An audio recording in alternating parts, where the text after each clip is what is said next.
ქალს რის ეშინია. ძალიან საინტერესოა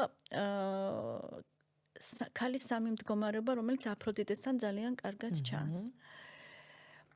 აფროდიტეს ყავს სამი მამაკაცი. მთავარი მამაკაცი. ეს არის პირველი, ვისაც ცოლად მიყვება, ყველაზე ისეთი მახინჯი ღმერთი, კოჭლი, სტრესი, დასტრესილი მშობლებისგან გადაგდებული მილიონჯერ ოლიმპოდან და მოკლედ და ეს არის ჰეფესტო. მეორე ეს არის არესი, ომის ღმერთი, მასკულანი და ყველაზე მამაკაცური და მესამე ეს არის ჰერმესი, ყველაზე თავისუფალი და ტრიქსტერული და ისეთი თავის ალქიმიური ღმერთი. ეხლა ნახეთ ქალის მდგომარეობა 3. ქალის ყველაზე დიდი შიში, ლამაზი ქალის შიში არის, რომ ძალიან ღრმად არაცნობია, სულ ეშინია, რომ არ არის საკამარისად ლამაზი. რაც უფრო ლამაზია ქალი, მით უფრო მეტია ამის შიში. და აფროდიტე ვის მიყვება ცოლად? არა ჰერმეს, არა არეს, არამედ მიყვება ყველაზე უფრო ესეთი თქვათ მახინჯ სტრესირებულ ღმერთს.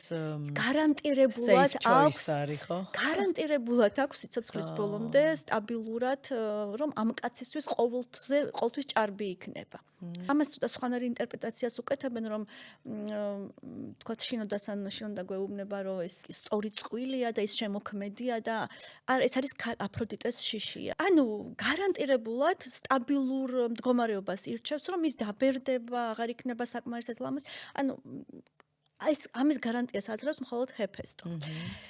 მაგრამ მას ჭირდება ასევე მუდმივად დაბუსტვა, ანუ ჯერ არ არის მდგომარეობაში, რომ თვითკმარი იყოს, ხო?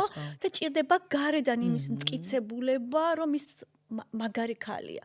ამისთვის მას ყავს არესი, მასკულანი, სულ ომის ღმერთი და მას ეს რომ არესი მას ეტრბის, მის ქალურობას ბუსტავს ბოლომდე. ხო?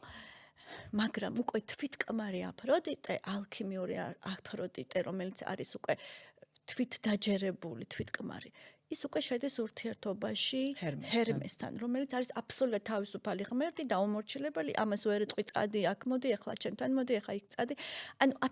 ანუ გაშვება უკვე აფროდიტე და ორივე არიან ერთმანეთის საპირწონე. და ვინ იბადება მათი შვილი, ვინ არის ჰერმაფროდიტი.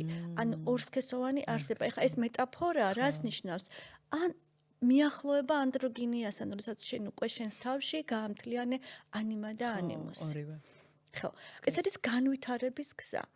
აი ანალოგიურად არის ურთიერთობაში, ქალის და კაცის ურთიერთობაში ეტაპები და ჩვენ უნდა დავაკვირდეთ, ჩვენ ცნობიერების რა მდგომარეობაში ვართ და რა მდგომარეობაშიც ვართ ცნობიერებაში, ისეთი ურთიერთობები გვაქვს და ამას აქვს თავისი ეტაპები.